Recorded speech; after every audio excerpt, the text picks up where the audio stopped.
Hi friends.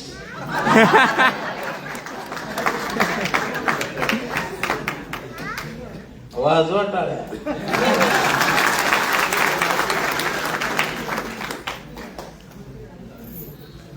संविधान समता foundation आज 1 वर्षाचं होत. याचा अर्थ पुढच्या वर्षी ते 2 वर्षाचं. एक इयत्ता याची वाढत आहे.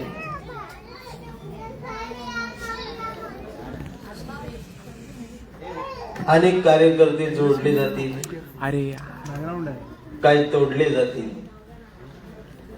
काय मोडले जातील, काय फाटले जातील, काय फुटले जातील. बऱ्याच संघटना आम्ही अशाही पाहिल्या की फक्त संस्थापकच आता त्याचा तिथं राहिलेला आहे. म्हणजे एवढं सगळं बोंबलत फिरून खूप अनुभव घेऊन आलो. आमचं चुकतंय बऱ्याच ठिकाणी. या नव्या पिढीला या चुका सांगणं गरजेचं आहे. नव्या पिढीची नवी चळवळ ही वेगळी असावी असं माझं मत आहे.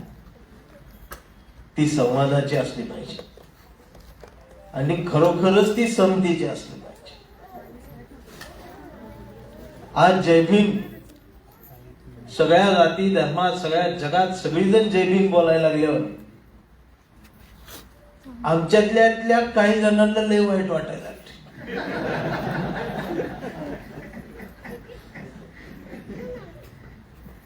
म्हणजे त्यांचं असं म्हणणं आहे की ही फक्त आम्हीच म्हणायला पाहिजे आणि ह्याच्यावर फक्त आमचाच हक्क आहे. बरोबर. आता त्यांचं जगणंच अवघड झालंय. हा हट्ट का?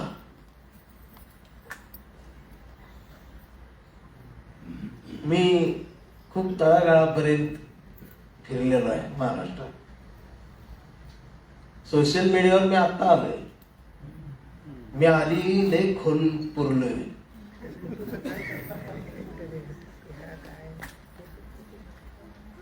काय होतं, बऱ्याच ठिकाणी आपला कार्यकर्ता गावगाड्यावरचा जयंती साजरी करतो संभाळाला आणि मग त्याच गावात सगळीकडे वलय असतं, मित्र असतात आणि त्याला निवडणुकीला उभं राहायचं.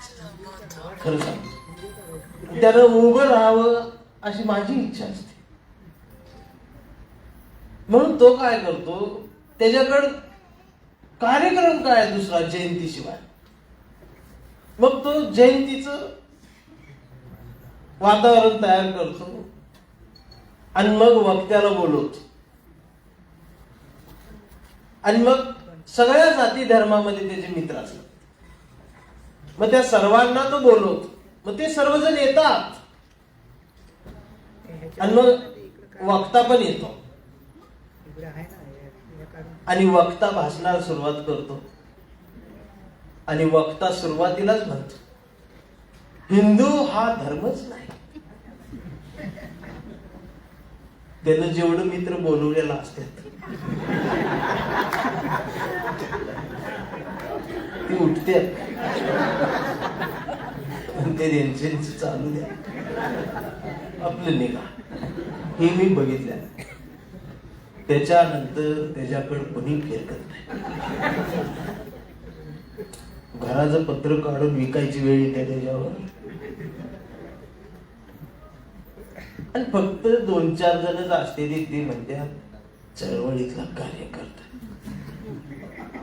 चहाला पैसे नाही तर विनोदी वाटत असलं तरी वेद नाही. चळवळीतल्या कलावंतांना, चळवळीतल्या कार्यकर्त्यांना तिथंच का थांबावं? सध्या महाराष्ट्रामध्ये जे बाबासाहेब आहेत ते आरक्षण दिलेलेच बाबासाहेब. त्याच्या पलीकडचे बाबासाहेब आम्ही बघायलाच तयार नाही.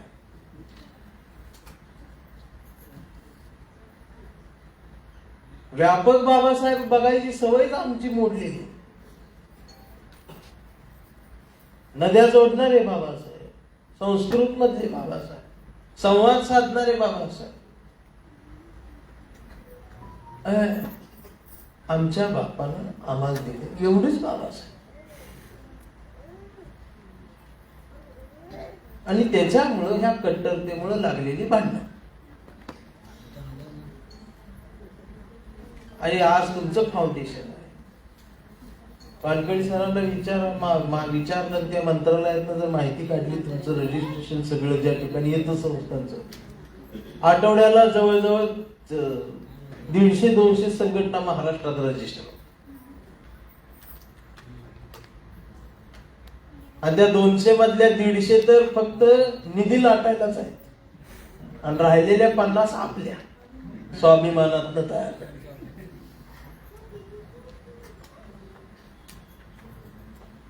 आमचा संवादच नाही. पहिली गोष्ट म्हणजे आमचा संवाद आमच्यातच नाही.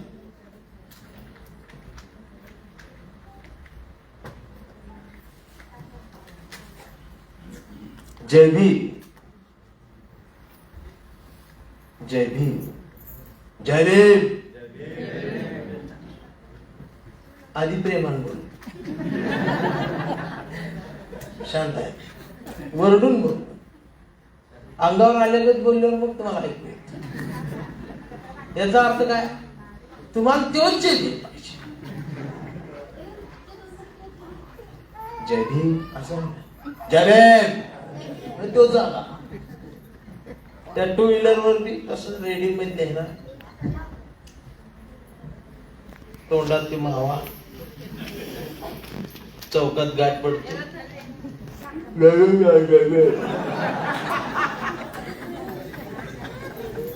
मग त्याला जयभीम नाही म्हणू वाटत, मग बाजून जातो. पाठी मागून आवाज येतो, गद्दार. आणि मग संध्याकाळी कळतं 2 हप्ते राहिलेत गाडीचे.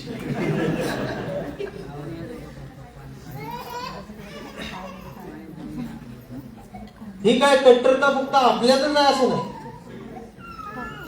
तिकडे आहे.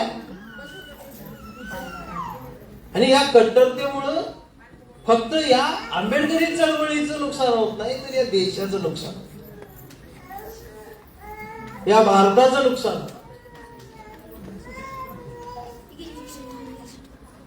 आणि हे झालेलं नुकसान भरून काढण्यासाठी एकच विचार या देशात लागू शकतो, तो आंबेडकरी विचार.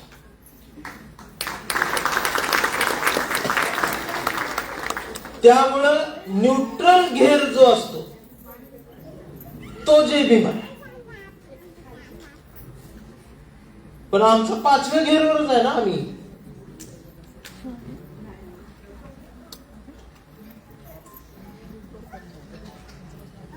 हा वेगळ्या परिस्थितीमध्ये आम्ही आहोत. कट्टरता ही धोक्याची आहे. आता माझंच बघा, 10 वर्ष इथं बोंबलत, आणि एक दिवस मला तिकडं बोलवलं. मी नाही गेलो, मला बोलवलं, माझी तारीख अपॉइंटमेंट घेऊन घेतली, आणि मग मी गेलो. इकडून लगेच बोपाट गेला गेला, कुठे गेलो आणि का लावलंय. मी आधीच सांगून ठेवतो, मी कुणाचाच नाही, मी तुमचा बी नाही, त्यांचा बी नाही, पण मी माझ्या बायकोचा, माझ्या पोरांचा, राहिलो तो भावकीचा, मग राहिलो गावकीचा. मग कारण एवढं सगळं बोंबलून हिंडून आलं मला कळलंय, कोणी कोणाला नसतं. अर्बन नक्षलवादी म्हणून उचललं, फेसबुक वरनं ब्लॉक करतील, व्हॉट्सअप ब्लॉक, आमचा काही संबंध नाही होते. ही सांगते रे आम्हाला चळवळ.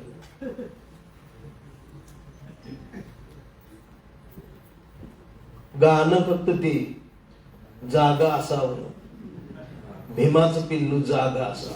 अयो झोपून ऐकते गाणं.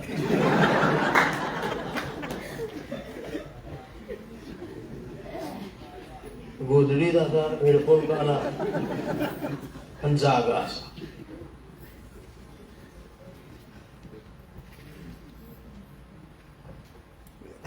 समजून घ्या ना हा देश काय. संविधान आपणच म्हणायचं ना. तिकडेही कट्टर इकडेही कट्टर.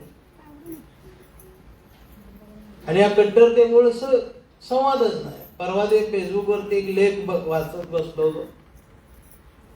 शाहू महाराजांची जयंती आणि लेख कोणीतरी लिहिला होता आणि त्यामध्ये लिहिलं होतं राजश्री शाहू महाराजांनी बाबासाहेबांना आर्थिक सहकार्य केलं, शिष्यवृत्ती दिली, म्हणून बाबासाहेब विदेशामध्ये शिक्षणासाठी गेले.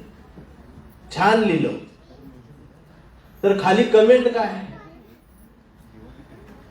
म्हणजे बघा, एकान टाकल्या कमेंट, म्हणजे बघा आम्ही होतो, आम्ही मदत केली म्हणून तुम्ही शिकले. त्यातल्या एकानं टाकल्या कमेंट,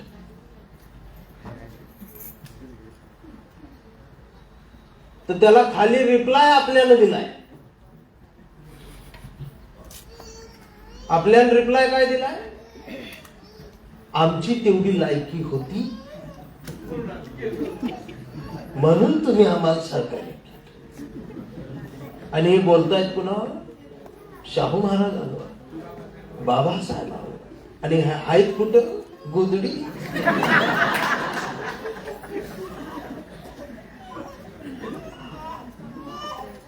आणि कट्टरता काय या पिढीतली नाही साहेब, ही तुमच्या पिढीतली आहे.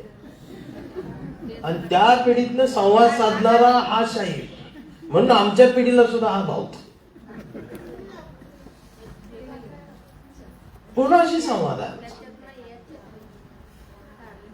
आमचं, निवडूनच येत नाही. बरोबर.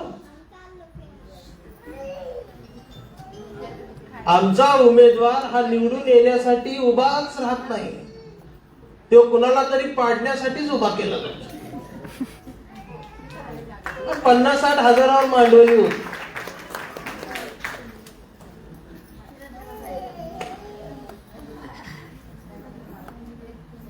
आपलं गणित असं झालेलं आहे. त्यामुळं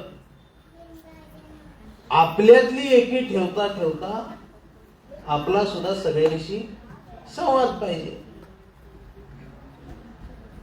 तुम्ही प्रत्येकालाच बदलायला गेला तर नाही बदलत कोणी. पहिलं आपणच बदललेलं आहे. 22 प्रतिज्ञा काय कोणी परिपूर्ण पाळत नाही. आणि 5,000 मतदान विकणाऱ्या जनतेनं देश बदलायच्या गोष्टी करायच्या नसतात. म्हणूनच हाय फ्रेंड्स म्हणून येड्यात काढलं जाते आम्हाला. आणि असलं बोलल्यावरच मला मारते म्हणून मी मारतात. गोष्ट चळवळीची आहे, गोष्ट कार्यकर्त्यांची आहे, गोष्ट संवादाची आहे. आज संविधान समता फाउंडेशनचं 1 वर्ष होतंय. हे फाउंडेशन पुढच्या वर्षी याच्या डबल असावं, त्याच्या पुढच्या वर्षी त्याहून दुप्पट असावं. आणि यामध्ये फक्त कांबळे, वाघमारे, गवई, खोब्रागडे हे नसावेत, हे तर असावेत, पण त्यामध्ये भोसले, पाटील, देशमुख, माळी, कोळी, देशपांडे, बर्वे, काळे, लोखंडे, देवकुळे, वायकुळे हे बी त्यात असावेत, तर ती संविधान सांगतात.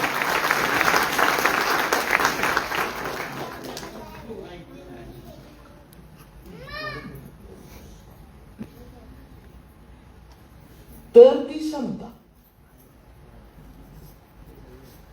आणि आमच्या तरी काय हो, आमची जात शोधलीच ना, 10 वर्ष लपवून ठेवली, काढली चूक, गावात जाऊन जाते. आवाज चर्मकार समाजातल्या आंबेडकरवाद्याचं काय दुःख नाही माहितीये का? मातंग समाजातल्या आंबेडकरवाद्याचं काय दुःख नाही माहितीये का? मराठा समाजातल्या आंबेडकरवाद्याचं काय दुःख नाही माहितीये का? ब्राह्मण समाजातल्या आंबेडकरवाद्याचं काय दुखणं आहे माहितीये का? असं बोलल्यावर आमच्यातला एक जण काय म्हणते माहिती, त्यांच्यात कुठं आंबेडकरवाद आहे, आणि हो घराच्या बाहेरच गेला नाही. ह्यो गल्लीतच कवी संमेलन करत बसलाय, त्याला बाहेरचा देश कधी दिसलाच नाही. आहेत ना, प्रत्येक जाती धर्मात आंबेडकरवादी आहे. आणि आंबेडकरवादी म्हणजे कोण? आंबेडकरवादी म्हणजे भारतीय, भारतीय म्हणजेच आंबेडकरवादी.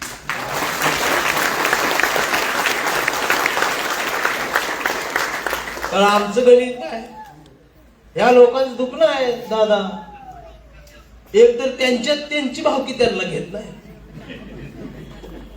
जिव्हाळा आपल्याकडं, इकडं इकडे यावं तर ही म्हणते तू मूळचा तू आहेस.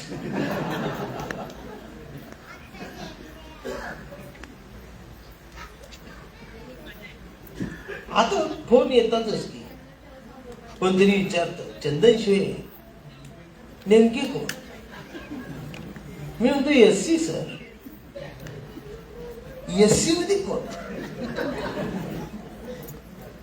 मी म्हणतो का सर? ते जयंतीला तुम्हाला बोलवायचं होतं. मी म्हटलं कुठल्या जयंतीला सर? आधी सांगा मग सांगतो.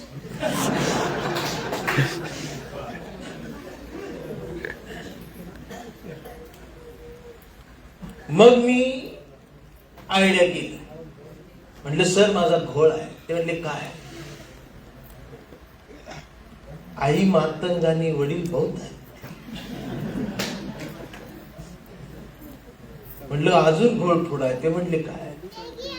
आजी मराठा, आजोबा चर्मकार आहे, एक भाऊ धनगर आहे, एक भाऊजे मुसलमान, जैनाच बी आमच्यात आहेत. आमचा चाललाय प्रयत्न कुठं काय बसवाय, पण दाखला काय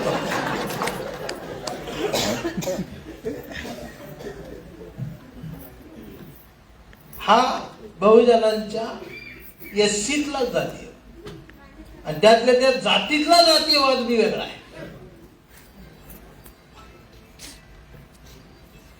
नाव विचारलं जाते एकमेकांना, नाव काय? गायकवाड.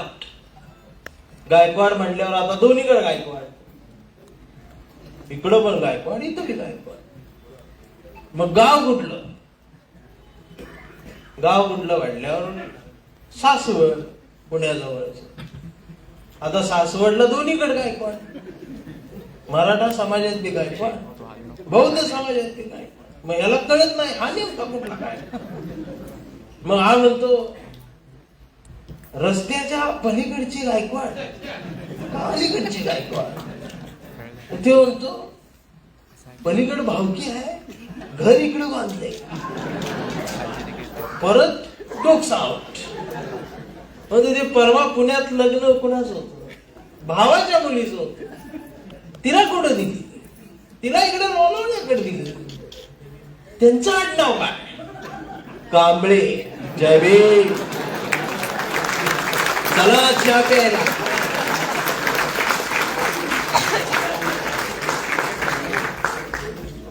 मग याचा चहा,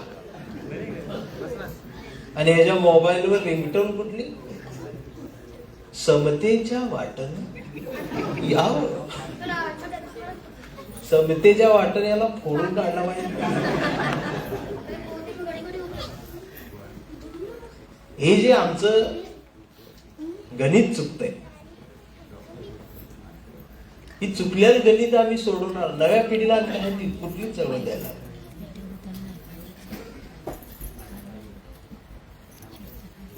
म्हणजे देश स्वातंत्र्य झाल्यापासून ह्या चळवळीतल्या चारही पिढ्यांनी संघर्षच केला आहे. आणि अधिकारी, क्लास 1 अधिकारी असलेली तुम्ही शेवटची पिढी आहे आमची. आता नाही अधिकारी. इथं कोण पेन्शनवर असेल तर ते पेन्शनवर असणारी बी शेवटची पिढी आहे. कोण सरकारी खात्यात सर्व्हिसला आहे तो सुद्धा शेवटचा सरकारी खात्यातला माणूस आहे. आता संपलंय सगळं. आता ते दूधच संपलंय पातेल्यात. ती खरडून राहिलेली ती साहेब, त्याच्यासाठी अबकडाची भांडणं येते. राहिले काय? देश स्वातंत्र्य झाल्यापासून राजकारणात आम्ही कुठं आहोत? देश स्वातंत्र्य झाल्यापासून एकच पद आहे आम्हाला, सामाजिक न्याय मंत्री.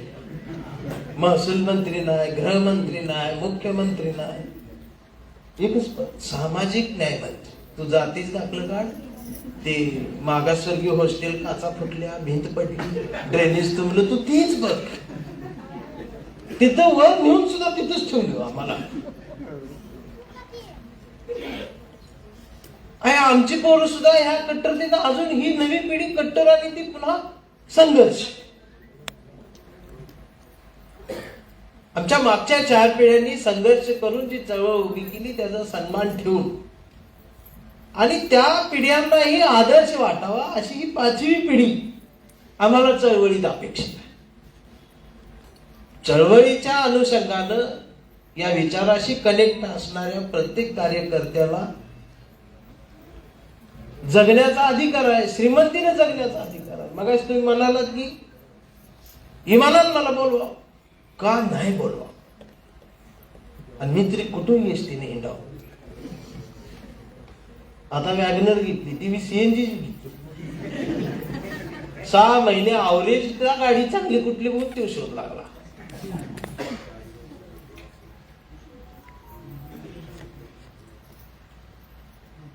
आम्ही बिझनेस मध्ये बी नाही. गावगाड्यावरती, चौकातल्या, गावातल्या, बाजारपेठेतल्या, मध्य केंद्रावरती आमचं दुकान नाही. आता मुंबईत काय तुम्ही सगळी भावकी सगळी मुंबईत आहे ना. तुमचे वडील आजोबा आले तेव्हा तुम्ही इथं जन्माला, पण तुमचा चुलत आजोबा, चुलता आहे ना गावाकडे. गावची जत्रा आल्यावर बोकाळ कोंबड खायला जातायच ना. आता जरा चळवळ जास्त ऍक्टिव्ह झाल्यामुळे त्यावेळेस जाता येत नाही, मग जयंतीच जाते ती.